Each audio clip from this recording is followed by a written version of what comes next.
Welcome back to another episode of Cape Ann Today, our first episode in the year 2024. Nice to see you, gentlemen. Nice to see you, Heather. Good. How you doing? I'm Happy good. New Year. Happy New Year.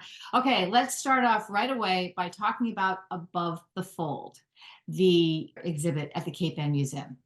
Ethan, will you start by telling us how this collaboration happened, how it started between the Gloucester Times and the Cape Ann Museum? Well, it pretty much started when our staff photographer, Paul Bilodeau, went to see the archivist, Cape Ann Museum archivist Trenton Carls on his first week and said, "Hey, are you interested in some photos?" And little did Trenton know that this would turn into a donation by North of Boston Media Group and the Gloucester Times, which is the parent company of Gloucester Times, a donation of 1 million images. And of course, I think sort of the spark for this too was that about 2009, the Cape Ann Museum had received some images from Charlie Lowe, the first staff photographer for the Gloucester Daily Times, and who had a great career. Very famous photographer for Cape Ann. Beautiful photos, beautiful chronicler of Cape Ann. So I think this is Above the Fold, which is now at the Cape Ann Museum, is a follow-on exhibition featuring about a dozen or about 16 photographers, staff who are on staff here, and their work up until about I'm going to say about 2002, when sort of the physical media stopped. So it's for 32 years, sort of the end of negatives and hard drives, and now we're in the digital age. So this donation sort of covers that sort of latter period of physical media, negatives, and so forth. And it's really an amazing tribute to the Cape Ann Museum, Trenton Carls, and the other staff who worked on it. Volunteered, a lot of volunteers. I had too many to name, because they have preserved Cape Ann's history, photographic history, into the next generation. Those could have been lost. So if you live on Cape Ann and you're interested in seeing, there's also, if I have to mention that they did a wonderful tracing of the history of the Gloucester Times and the other periodicals that came before it, and they have a whole room dedicated to old newspapers, dating back to the founding of the Gloucester Times. It's about 1888, I think, is so we have an enormous legacy to take care of. But really, if you're at all interested in the news and what went on, the photos are stunning, and I can't say enough thank you to the Cape Ann Museum for preserving history. Trenton Carls, Oliver Barker. It was a 4-year project to do this, and I think it's still ongoing because you have 1 million images. So yeah, catch it you can. It's going to run for next couple months. So Ethan, I just want to ask you a technical question about those 1 million images. So clearly there are not 1 million images on the walls at the Cape Ann Museum. So did Trenton go through and select from these slides the images he wanted to show? And then they had to print them, right? And frame them. Yeah, it was, I mean, it was difficult. You're going through all these images, you want to see which is the best. So they really had to cull them down, obviously. Yeah. But I think they did a great job. If a photographer shoots, they might shoot the same thing, so it's the same image repeated many times. So it was what a great effort. I know that some of one of our former colleague of mine, Amy Sweeney, was also there helping out, volunteering, scanning in images. Jeff Pope was a former night editor here, also was instrumental in helping figure out what was what. So, but it's just too many people to name for this. Some past photographers at the Gloucester Times. I haven't been here that long, but Desi Smith was one of them who is featured in this exhibit. Just go. It's a very accessible exhibit. It kind of makes you think about the fact that photography has changed forever with our iPhones here. They have an actual exhibit of cameras, film cameras. Yes. So it's kind of making, so I think, I said, I'd volunteer to sit there in a glass box, reporter, so it makes you think that, how things are changing, how media is changing, you know, you got to catch it. Cape Ann Museum on Pleasant Street, right across from Gloucester City Hall.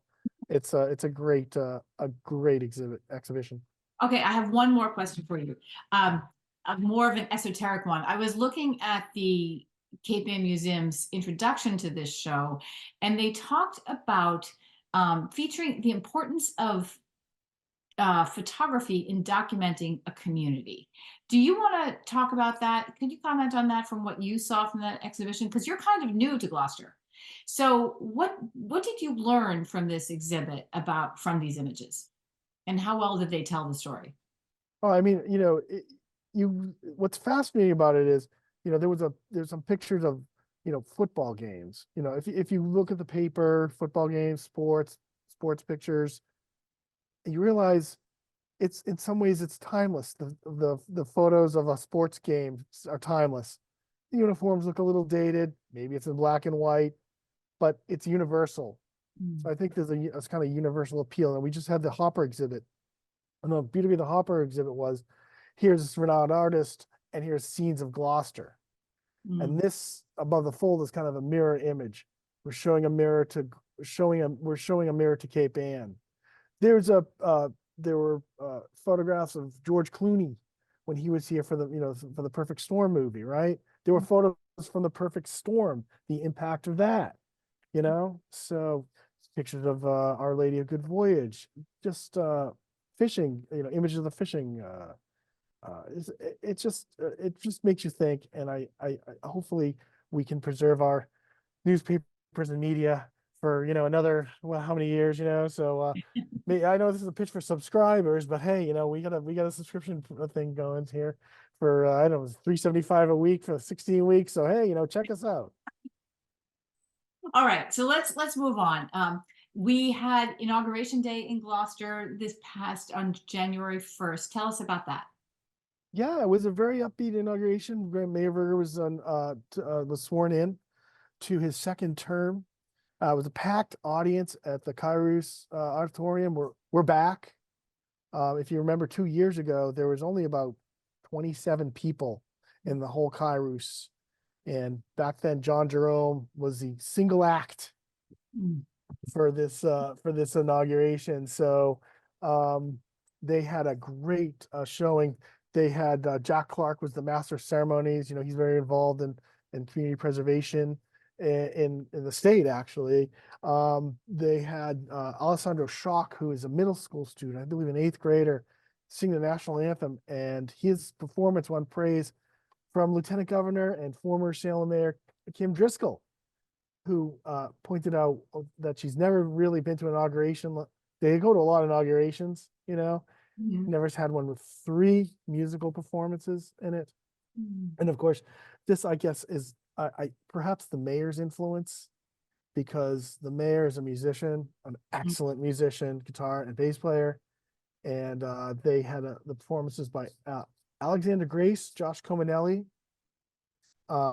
and Corey Wren. All had performances, musical interludes. And you almost could see the mayor's fingers going. He really seemed absorbed by the performances. So I think it was a positive inauguration. Mayor looking back and looking forward. I don't want to get into all the policy stuff. I don't know if that's interesting as much, but not only was the mayor sworn in, but the city council was sworn in. New councilors Dylan Benson and Marjorie Grace. Marjorie Grace's daughter, Alexander Grace, was the singer that performed during the inauguration. So that was cool. Yeah. Val Gilman sworn in. She moves from Ward 4 to at large. Not an easy thing to do, to run as a ward counselor and moving up that way. Also sworn in, Tony Gross will be the new city council president. So we have a new city council president. Jason Grow, another term for him. Frank Margiotta is in Ward 4 now, moved midterm. You're allowed to serve out the rest of your term. He had been in Ward 3. Now he won a seat. He won Val Gilman's old seat to represent Ward 4. Scott Memard, 8 years on the council, won another 2 years. He's, of course, Cape Pond Ice, very well known business. Mhm. And he's going to have another 2 years to represent the city. Sean Nolan was again elected vice president of the city council. So Sean Nolan, a Ward 5 councilor, he was the only councilor to run sort of unopposed. Mhm. So it made, writing his profile very easy because I didn't. But no, he's a great guy. And finally, one of the top vote getters was Jeff Worthley, won another seat, another at-large seat. Prior, he had also served on the council in a ward and at-large councilor decades ago, a couple decades ago. Mhm. So yeah, that rounds out the city council. They were sworn in. The school committee was also sworn in. Let's not leave those guys out. Kathy Clancy sworn in, and she was also sworn in as the chair, so she continues in that role. A newcomer on the school board is Jeremy McKeon. Bill Melvin is now going to be the vice chair of the school committee. Keith Minio, Melissa Prince, who's very well known, Melissa Sarah Prince. She's a longtime school committee member. And Laura Wheaton was sworn in also as secretary. So that rounds out the inauguration. Everyone was very happy, very uplifting. I think the mayor got 3 standing ovations. And it was really a very well done ceremony. A lot of smiles all around. Lovely, lovely. Well, there is one sad story this week. Do you want to fill us in on what happened? Yeah, it's a tragedy, and it's something that sort of came to us in a roundabout way. The backstory is somebody was on Christmas Eve day was on Solomon Jacobs landing and noticed a response by the Coast Guard to the State Fish Pier across the way. Mhm. So if you know where Solomon Jacobs Landing is, where the tree is, the lobster trap tree this year, and then across the way on the North Channel is the State Fish Pier. And they noticed the response by the Coast Guard, the harbor master. So it turns out we learned, it took us a while to sort of ferret out the details, but a fisherman, the boat engineer on a boat called the Reliance, somehow wound up in the North Channel under the pier and was died, had to be extricated by the police, and firefighters did a heroic job trying to revive him because you're in the water, hypothermia could set in, and then they could try to revive him, but they were not able to. The gentleman was from Florida, 69-year-old grandfather. So yeah, it's a tragedy. It's a Christmas Eve tragedy. Mhm. It took a little bit while for me to sort of get some of the details, but it's kind of understanding with the holiday and everything like that. But hats off to the responders. It's not an easy thing, and this is a fishing community. So when anything like this happens, it affects the entire fishing community. The boat was, I think, was known on the around the docks. I've seen social media posts of it unloading pogies or menhaden Mhm. herring, Mhm. but I don't know too much more about it. So I was So it's hoping not to find more. it wasn't a Gloucester-based. It's been a boat that's been on the docks. I can't tell you who owns it. I reached out to a few people who I thought might, and they don't. Mhm. So I think, but it's been a boat. It's been a boat that's been based here, and I think it was, it was going to be moved somewhere else. So yeah, but I don't have any of that confirmed. So, but it's a tragedy, Christmas Eve day tragedy. Mhm. Kind of reminds you how fragile life is, and how dangerous. This boat was in the port. Yeah, It wasn't out to sea. So still dangerous. yeah, my condolences to the family. Well, thank you. All right, Stephen, you have a number Yes, of interesting stories this week. The first one it takes place in Essex, right? yes, ma'am. Over in Essex Elementary School, built in approximately 1958.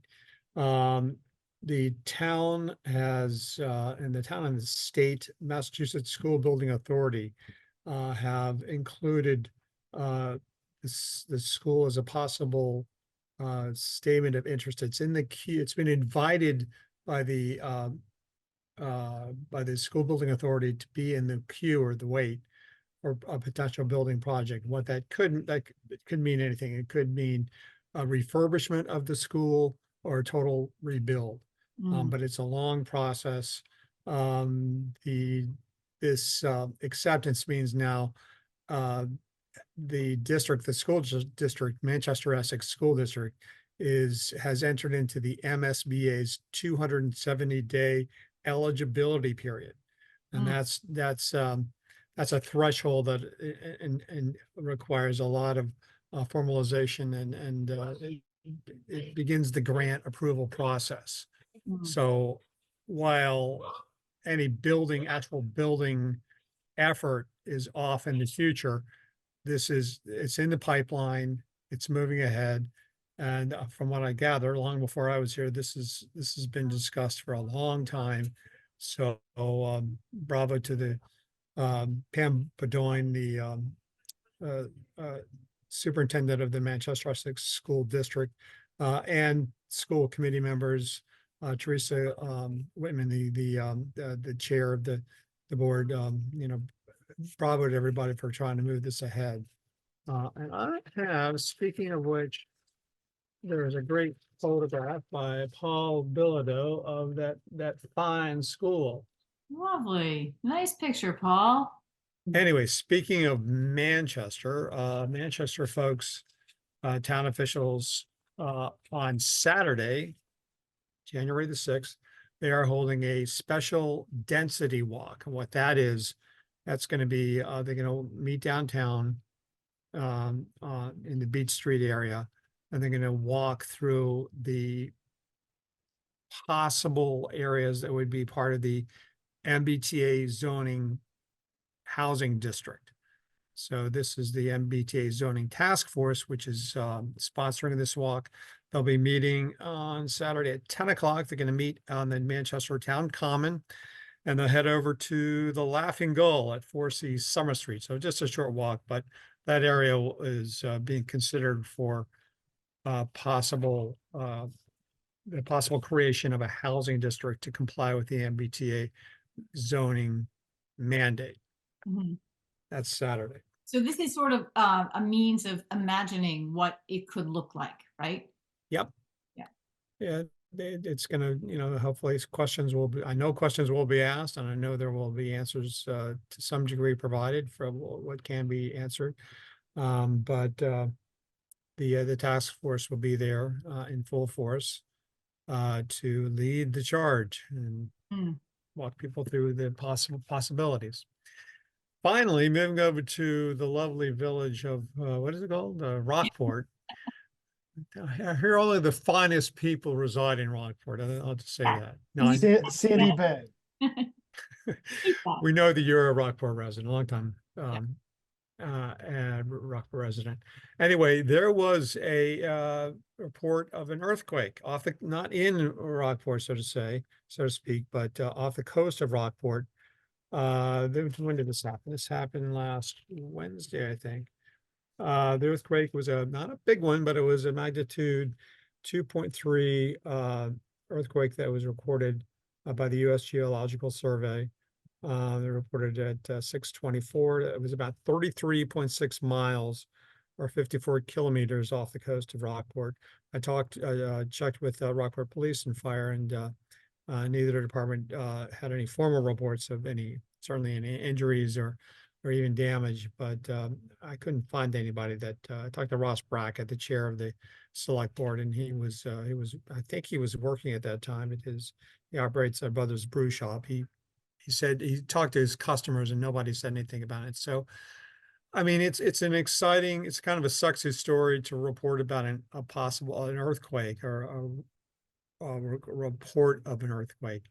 But in my reporting, I learned that this happens more frequently than you might think.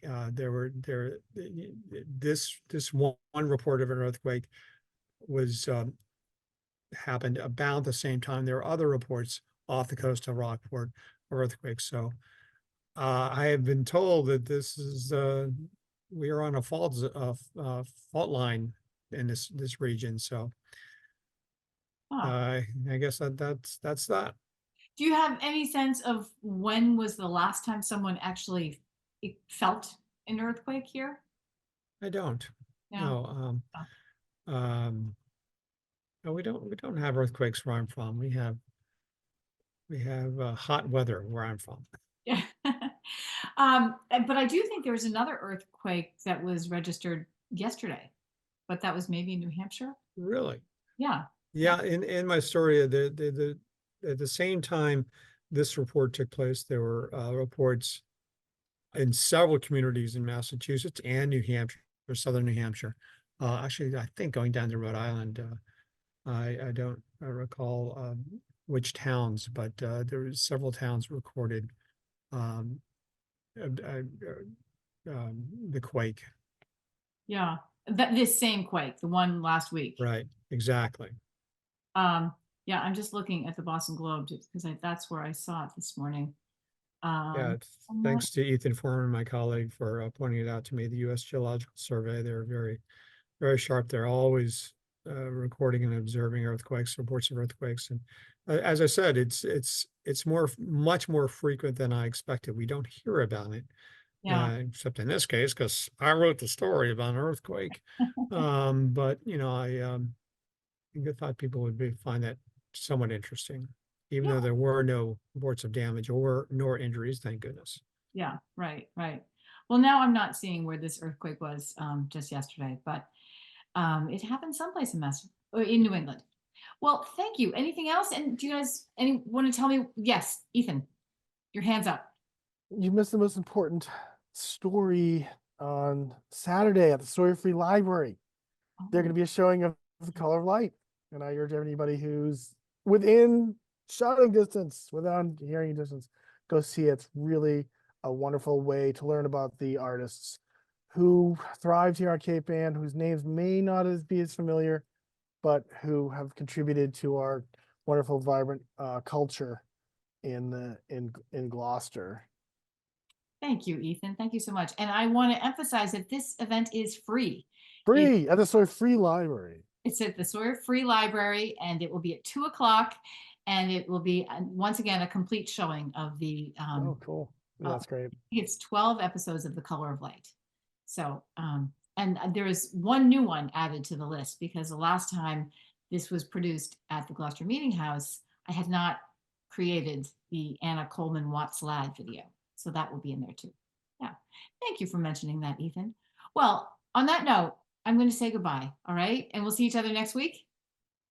Yes, so Heather, see you next Thursday. Hope you have a good weekend, a good week coming up. Yeah, I'm going to get to Above the Fold. That's what I'm doing. Ah, Color of Light or Before the Color of Light. We'll see. So, very nice. right, take care, you guys. Bye. Interested in a sponsorship? Email sponsor@1623studios.org to learn more.